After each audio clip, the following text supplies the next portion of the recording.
Boa tarde, pessoal.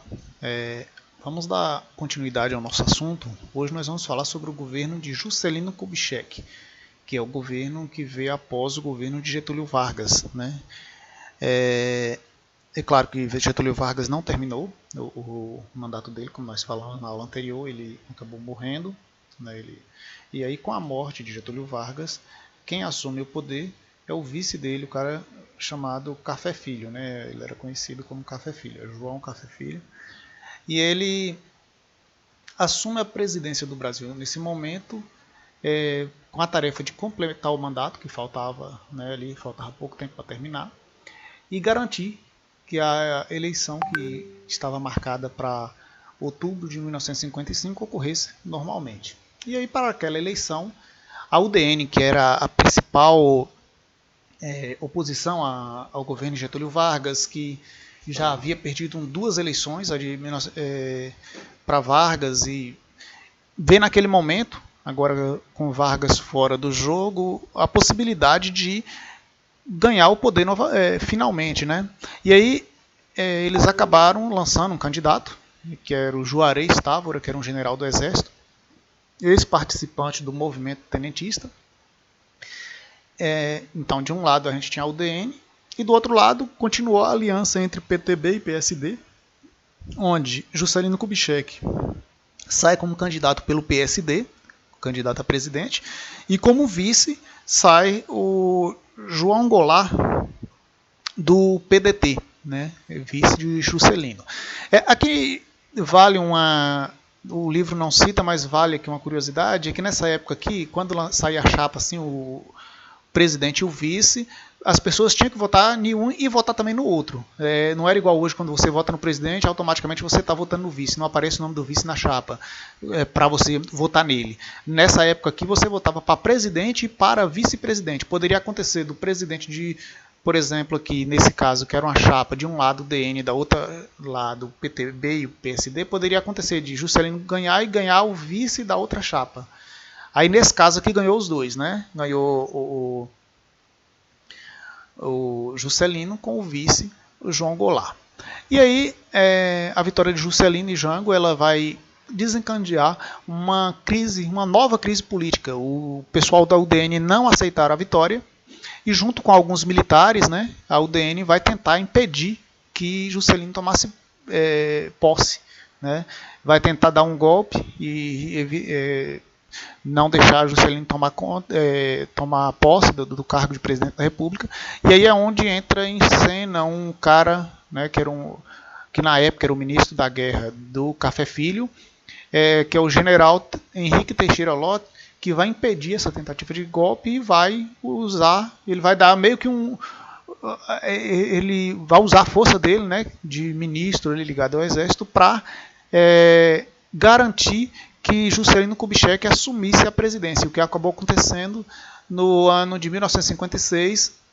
Em 31 de janeiro de 1956, o Juscelino assumiu a presidência da República no Brasil.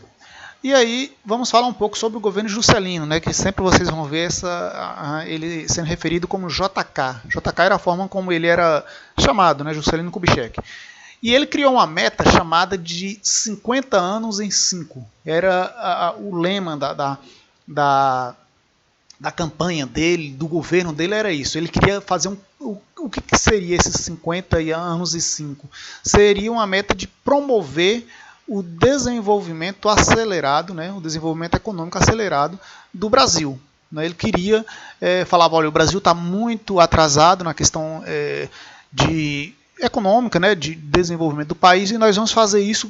O que era para o Brasil ter crescido em 50 anos, ele vai crescer durante o meu mandato, que é 5 anos, que nessa época aqui o mandato de presidente era 5 anos. E aí, só que aí, o que ele tinha que fazer para isso? Era, primeiro, ter dinheiro, né? Ninguém faz investimento sem dinheiro. E de onde é que viria esse dinheiro? Aí ele vai tomar uma série de medidas para tentar atrair o capital estrangeiro. Ele vai fazer aqui, ó. Ele pretendia, né, para isso, para ter esses 50 anos de crescimento em 5, ele busca atrair o capital estrangeiro para o país, e aí para isso ele vai eliminar as barreiras as barreiras protecionistas criadas no governo Vargas, que lembra que lá atrás eu falei que havia sempre aquela briga entre aspas, né, de ideias, de como deveria ser o desenvolvimento do país, com base no capital local, e aí para isso você vai proteger as empresas locais, que é fazer o quê? Aquilo que as empresas no território nacional, empresas brasileiras produzem, e qualquer um desses produtos que vem de fora, alguém tentar importar, o governo colocava um imposto bem alto, que aí desestimulava as pessoas a importar aquele produto lá produzido em outro país e compraria o produto produzido aqui no Brasil, mesmo que ele fosse mais caro do que o de lá. Só que aí isso fazia com que as empresas do Brasil se desenvolvessem. Juscelino não concordava com essa ideia, então aí ele busca reduzir essas tarifas, que é para tarifas alfandegárias, né, que é para o capital estrangeiro ele vir para o país, mas ele faz um compromisso também para que eles viessem a investir no país. E aí Juscelino ele pretendia, além de eliminar essas barreiras alfandegárias, ele oferece vantagens para as multinacionais, ou seja, grandes empresas que viessem se instalar no Brasil. Qual seriam essas vantagens? Reserva de mercado para seus produtos, ou seja, ele dizia para as empresas, vocês querem vir produzir no Brasil? No caso aqui, o que vocês produzirem aqui, vocês vão ter um mercado, a gente vai fazer com que vocês vendam também esse produto aqui. A gente vai estimular esse consumo desse produto aqui. A gente vai fazer tudo o que for possível para vocês conseguirem vender.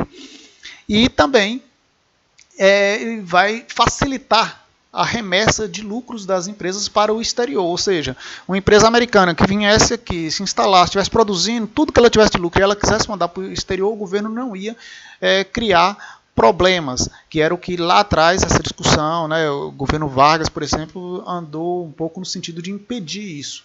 E além do mais, ele vai baixar os impostos se a empresa que viesse instalar aqui quisesse importar máquinas para as indústrias. E aí nesse período a gente vai ter também uma coisa importante no Brasil, que é uma opção que o governo faz pela via automobilística, né, a valorização do automóvel. A gente vai ver que ele vai construir a cidade de Brasília e tudo ali ela foi sempre pensada para o automóvel. Brasília é uma cidade que tem ruas extremamente largas, as coisas são distantes, as pessoas não conseguem resolver problemas em Brasília a pé, por exemplo, tem que ser sempre de carro. E aí aqui talvez tenha um dos problemas do Brasil. Nesse momento, se tivesse a questão de logística do país para transporte de cargas, tivesse optado por transporte ferroviário, por exemplo, através de trens, o transporte ficaria mais barato. Aí no Brasil, nessa época, fez a opção pelo automóvel, então investiu em estradas, passou a pensar muito na questão do automóvel, de estradas, caminhões, para transportar os bens. E aí hoje nós temos um problema aí com caminhoneiros, por exemplo, né, que tudo que a gente consome vem através de caminhões. Se esses caras param, como aconteceu em 2017, acaba parando o país. Uma opção dessa época. É só um parênteses aí. Então, ele faz essa opção por automóvel e aí, atraída por mercado, né, pelo esse novo mercado, diversas empresas americanas e europeias vêm se instalar no Brasil, suas montadoras e fábricas também de autopeças. Ele vai criar o plano de metas, né, e também criar uma empresa chamada Sudene, né. O principal objetivo desse plano de metas era modernizar a economia brasileira, né. O plano ele foi elaborado com base em estudos ligados a organismos internacionais, organismos como a Comissão Mista de Brasil e Estados Unidos, o Banco Nacional de Desenvolvimento Econômico, que nós falamos aqui, o BNDE, e a Comissão Econômica para a América Latina e o Caribe, a CEPAL. Esses estudos apontavam que o que o Brasil tinha de obstáculos para o crescimento que precisavam ser superados, mostrava os obstáculos que o país tinha, né, e que precisavam ser superados para desenvolver.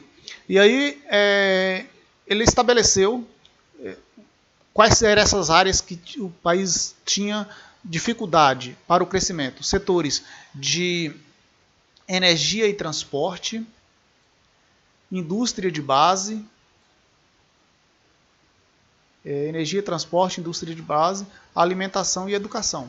Seriam as áreas que o governo deveria dar prioridade para o investimento. Além disso, ferrovias, rodovias, ferrovias e portos também passaram por reformas e modernização para melhorar a circulação de insumos e mercadorias. O governo ele vai promover o aumento no refino de petróleo, né, e a ampliação no fornecimento de energias elétricas, como a construção das usinas hidrelétricas de Três Marias e de Furnas, né, que foram construídas nessa época, foram construídas no estado de Minas Gerais.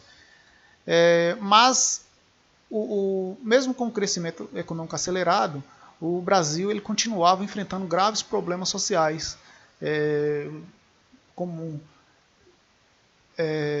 e aí, e quais eram esses grandes problemas? A gente vai ter aqui o alto índice de analfabetismo, a pobreza, as principais, que era muito forte essa pobreza nas áreas rurais, e a concentração de renda, né? O que significa que um pequeno número de pessoas tem muita riqueza e a maioria da população é extremamente pobre. Então, além desses problemas sociais, a gente tinha também um grande problema de desigualdade regional, que era um outro desafio para o governo, porque a industrialização ela concentrava apenas na região sudeste. A gente vai ter mais para o sul e vai ter o nordeste, o norte e o centro-oeste que não tinha industrialização. E aí, na tentativa de diminuir esse contraste interno, né, dessa desigualdade regional, é onde ele vai criar a Superintendência de Desenvolvimento do Nordeste, que é a SUDENE, que era um órgão diretamente ligado à Presidência da República, e o objetivo da SUDENE era atuar para modernizar a agricultura no Nordeste e ampliar projetos de irrigação em áreas castigadas pela seca, né? E aí ela atuaria em parceria com outro órgão do governo, que é o DENOX, Departamento Nacional de Obras contra a Seca. A ação da SUDENE ela não altera significativamente esse panorama de desigualdade regional no sertão nordestino, e, muito pelo contrário, ela vai acabar acarretando ainda mais um aumento do aparato burocrático governamental. E aí, também é no governo JK que, como eu disse, que ele vai construir uma nova capital para o país, né, que é Brasília. E aí, na construção da capital, a construção da capital foi uma promessa na campanha de Vargas, de 55, e ele assumiu o compromisso. Essa era uma ideia que os políticos brasileiros, lá desde a metade do século XIX, já falava, né, já debatia isso, tirar a capital do Rio de Janeiro e levar para o centro do país, mas ninguém tinha levado avante essa proposta. E aí só o Juscelino Kubitschek, nesse período, é que tinha prometido e vai empenhar em cumprir essa promessa. Aí ele vai contratar o urbanista Lúcio Costa e o Oscar Niemeyer, que é o arquiteto que desenhou Brasília. E beleza, só que Brasília, na região lá do centro-oeste, onde foi construído Brasília, não tinha nada nesse período. Não tinha uma população para construir. Então, os trabalhadores, eles que construíram Brasília, eles foram migrantes, né, imigrantes do Nordeste, né, mineiros e nordestinos. Eles ficaram conhecidos na época como calangos.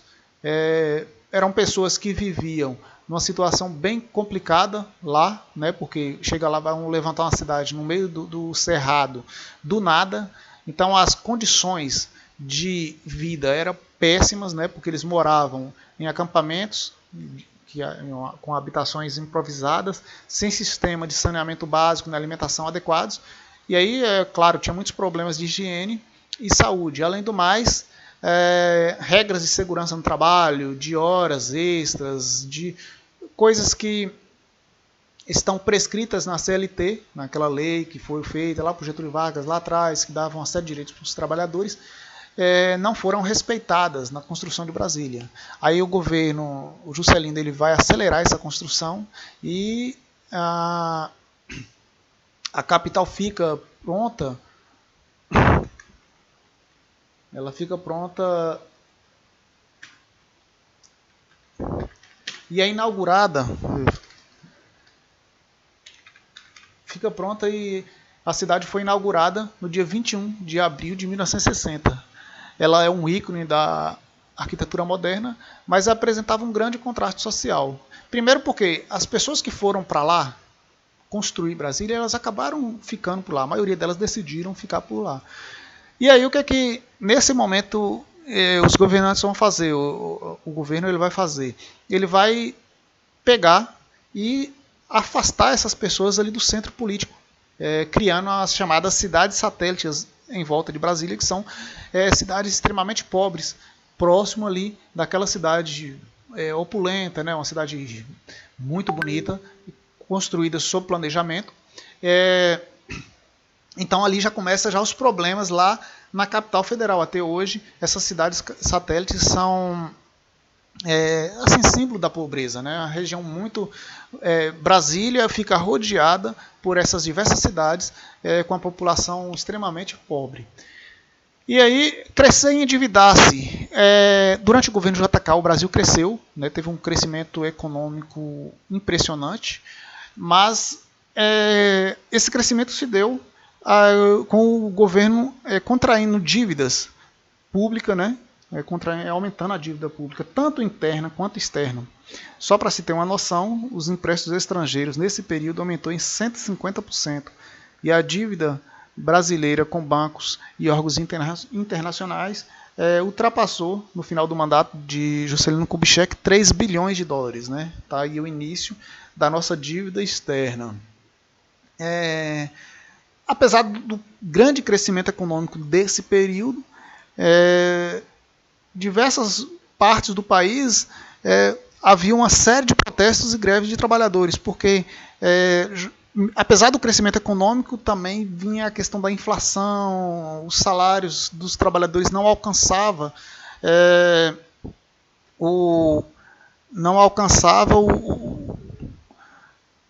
a carestia dos preços, né? As coisas iam mudando o preço e o salário não aumentava na mesma proporção. Então isso faz com que as pessoas tinham que trabalhar muito mais para conseguir comer. E aí isso vai gerar um forte descontentamento. Para tentar superar a crise, Juscelino tenta mais empréstimos junto ao Fundo Monetário Internacional, que é um órgão internacional que geralmente empresta dinheiro para os países. Só que aí eles vão exigir uma série de medidas que os países devem tomar. E aí, quando o Juscelino ele recorre ao FMI para pegar empréstimos, o FMI vai recusar, vai impor, na verdade, uma série de medidas que o Juscelino teria que tomar, e seriam medidas impopulares para ele. E ele acaba rompendo com o FMI, não fazendo esses empréstimos. A aula já está ficando um pouco longa, eu vou parar por aqui e na próxima aula a gente termina o assunto. Vamos falar sobre o governo de Jânio Quadros, né, que fica apenas um pequeno período na presidência, sai, ele renuncia e temos o governo de João Goulart. Até a próxima aula.